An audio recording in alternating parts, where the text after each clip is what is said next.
गणनायकाय गणदैवताय गणाध्यक्षाय धीमहि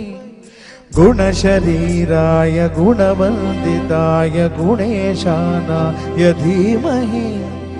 गुणाधीताय गुणाधीशाय गुणप्रविष्टाय धीमहि एकदन्ताय वक्रतुण्डाय गौरीतनयाय धीमहि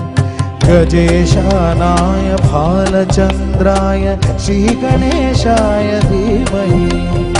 एकदन्ताय वक्रतुण्डाय गौरीतनयाय धीमहि